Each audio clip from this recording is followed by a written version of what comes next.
Continuing Whitley's Guy's coverage of ILW 2954, we're going to do an unofficial exterior tour of the Idris while we talk about the history of the program that made it possible. The initial specification for what would become the Idris was established in 2545 by the United Planet of Earth's UPE's Weapons Development Bureau, WEPDEV. The frigate was part of a range of forward-thinking plans that attempted to imagine the form that Earth's military would need to take after the successful conclusion of the then-raging First Tavaran War. These plans imagined a peacetime UPE with significantly expanded borders, both with territories annexed from the Tavaran and the increased colonization of more distant planets. The specifics of what would be the Idris called for development of an 85-meter Corvette-class spacecraft that could dock a pair of patrol fighters. These corvettes would be built more affordably and in greater numbers than current ships of the line, and would be rapidly deployed to help patrol the burgeoning empire. The prime contractor role, covering both design and manufacturing, for the new ship was assigned to Aegis Dynamics via a no-bid contract, with a number of component and support contracts going to smaller, now-defunct companies. To outside observers, the result of the ensuing 3 years of development was a model of typical bureaucratic confusion. The namesake Idris would begin its space trials in 2549, but was a completely different beast to the initial specification, a massive frigate-class spacecraft, massing several times the original proposal, mounting an enormous railgun and carrying a fully functional flight deck, capable of supporting multiple classes of fighters and bombers. In fact, the Idris's move from the proposed corvette to the frigate that was actually constructed was painless and seemingly natural for those involved, with the design specifications being revised multiple times as the reality of the post-war empire became increasingly clear.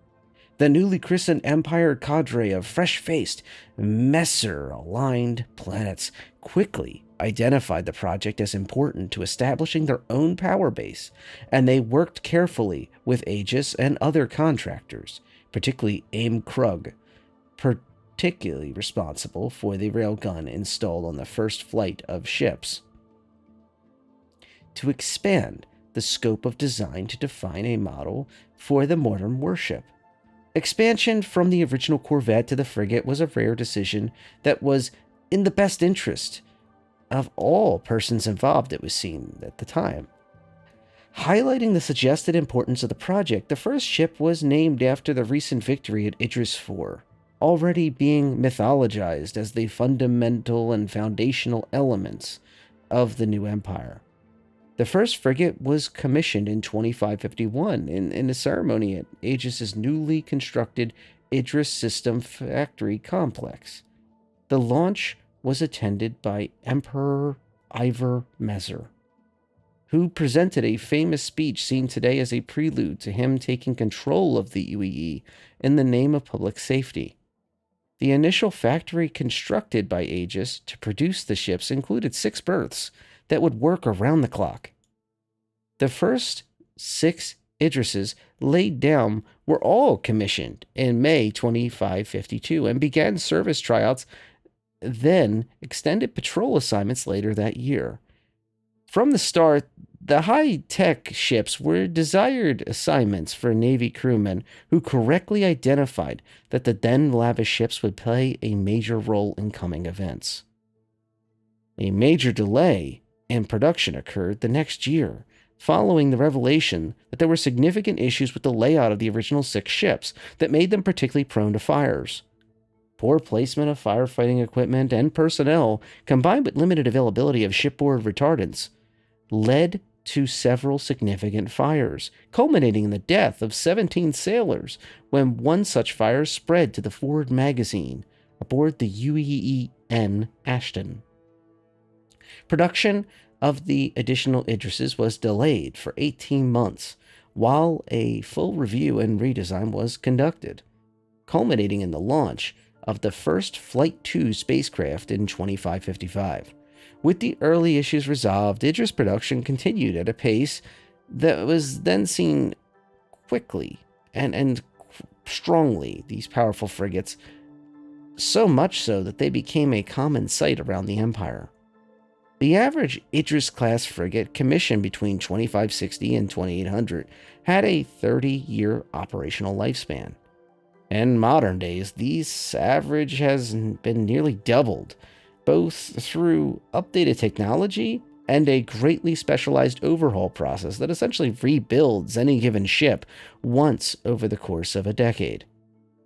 Aegis has continued to expand the number of available berths at the Idris-4 facility over the centuries as demand has increased from both the military and civilian now users. The original UEN Idris was decommissioned in August 2587, with 43 tours and 9 combat stars. Today, it is the sole remaining Flight 1 Idris, mothballed in a dry dock at MacArthur, where it is often discussed as a potential museum piece highlighting the military's role during the Meser era. For the first 200 years of production, Idrises were reliably scrapped upon decommissioning, a requirement specified by law for all capital assets by early UEE government. While Aegis shipbreakers were forbidden from salvaging and reusing systems, they were able to recycle roughly 35% of scrap tonnage in the construction of newly produced frigates. This life cycle was drastically altered in 2801 with the passage of the first Surplus Act that gave approved civilian organizations the right to bid on properly demilitarized but still functional spacecraft up to and including destroyer-class vessels.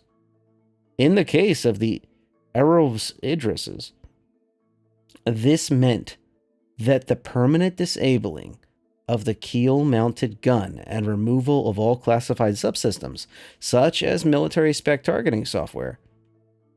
And then, the law was primarily passed to allow citizens to purchase former freighters, and initial reception to the availability of former military frigates was generally cold.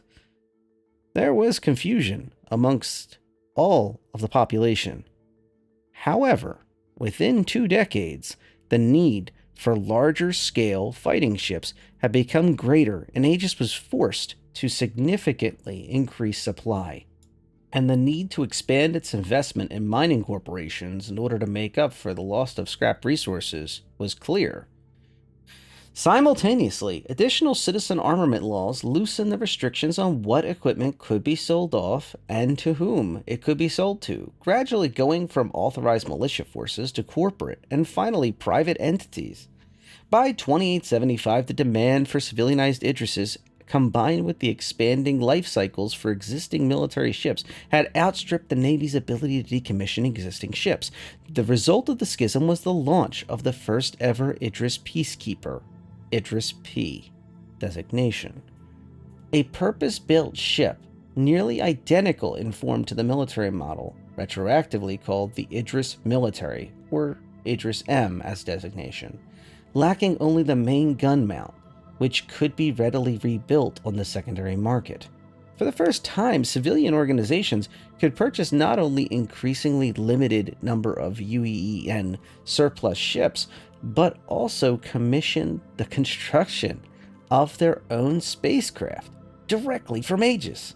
The popularity of the Aegis platform, already cushioned by generations of development support systems, exploded and had quadrupled by the turn of the century. There are a few notable civilian Idrises in the early days of this program. The following examples are samples of different Idris-class ships used by civilian entities in famous manners. As Idrises have been made available to the civilian organizations for well over a century, this list is representative but not exhaustive. There were the BX-214, 215, and 218 respectively, which were Idris-class frigates purchased via fundraising by aid organizations in 2812 in response to a disaster in the Corel system. Unexpected solar activity caused a nearly total crop loss in the system for an 18-month period, prompting a major aid effort to ships food from other systems and other aid supplies in. The three Idrises, their flight bays converted for freight for the first time, served as armored transports as part of a large ragtag fleet of similarly repurposed vessels. Another great example was the Annex. Annex was an early model Idris, supposedly purchased by Civilian Historical Salvage Group in 2815. Annex was equipped with ultra high-tech sensor systems and a force of powerful drone spacecraft. The ship was credited with the discovery of several major wrecks and surprise recovery of a stranded starliner thought to have been destroyed in an accident. In response to a 2915 formal information request filed by a group of journalists reviewing historical starships, it was revealed that the imperial government funded a significant portion of Annex's expeditions for reasons that remain classified. Another firebrand in the Idris community was Helene's Canard. It was a purpose-built Idris-P owned by weapons magnate Heyer Forsyth. In his later years, Forsyth became increasingly paranoid and ultimately interested in avoiding human contact altogether. Shortly after his 75th birthday, he sold off his terrestrial real estate and invested a significant portion of his weapons investment in the conversion of an Idris into an armored luxury spacecraft. The details of how the ship was crewed and its current whereabouts remain unknown. Finally, Home Force 1 was an Idris-class ship belonging to the so-called Free Republic of Lamania, a fringe political group that claimed ownership of a large asteroid in the Goss system. The group considered Home Force 1 a military surplus Idris, which was never actually re-equipped with weaponry, to be their flagship and utilized it in a number of media stunts to promote their cause. The Lamanian organization fell into bankruptcy within a year of the ship's purchase, and it was ultimately taken into custody and later scuttled by the advocacy. This is the treasured history of the Idris, and it must be noted that the Idris is a combination of not just UEE Navy needs and in general, but the civilian sector as well. It has a long storied tradition, and through trial and error has become one of the safest platforms that one can have as a flagship of a fleet. This concludes Wheatley Guide's coverage of the Idris-M and its history. So this was from Jump Point. It was 8.6, Jump Point 8.6. And it's funny I had to go back a bit further than I thought to find this, because in general, we forget how long the Idris has been in development, and there's even hints in here about destroyer class and this and that. They're talking about the Javelin. The Idris and the Javelin are kind of like the ships of the line that have been around for a very long time. This Jump Point's from 2020. So some of this stuff has changed. Like, for example, the discussion about the weapon platform at the front, but it can be readily converted. There's a size 10 point on the Idris-P. That's what the K kit slots into. The K kit is just a parts kit. And there's a few other things that are in here talking about it. But what is more interesting to me is that the things that have changed are minor compared to the overall design and concept of the ship. And the Idris is so old and it's so set in the lore, and it's one of the hero ships of Squadron, that you knew it was going to be done well, and you knew it was going to be done. It had to take primacy over many other designs. It's going to be one of the first cap ships we have in the game, which is pretty dang cool. So I hope you appreciated this. Lore is one of those things that's a definite niche, and I thank you to my looked up subscribers. Don't forget to subscribe if you haven't already. And in general, I wish you, if you're hearing this during ILW, I wish you a wonderful ILW. I hope it's going well. I stand by what I said before. Stick with the CCUs. Be sure to not feel a fear of missing out. Keep a close eye on different things coming down the pike. The rumor mill is ablaze right now about Drake rumors, and I guess we'll see if that comes true. So I think that if you're wondering why I haven't released a lot of videos, it's because I don't really have too much to test. I was hoping to do bunker runs with a few folks and really stress test the NERSA. That was one idea I had. Haven't had a chance to have an entire group together. And the MPUV 1T, I need to have more time with it, because I found out that I can run normal boxes. I kind of mounts them upside down, so to speak. It grab mounts them to the top. And I need to really spend some time working on that and getting it right and getting my thoughts together. That's kind of where I'm at. And the Saber, will they go with this? Will the Saber Raven be sold again, or, you know, a version, slightly different paint, and do it? Or are they just going to stick with the Saber alternative with the missiles that they're heavily pushing in public now? So I guess it's kind of an interesting kind of mix, this ILW. Like a lot of them, there's a lot of mix of concepts, ideas, and concepts that are going to be longer term, and then of course flyyables. It's kind of a whole mixed bag. So yeah, stay tuned, don't get overhyped, stay the course. Remember, it's a marathon. You got this, you got Defense Con, you've got Alien Week, all rolled into a period of time fighting through May.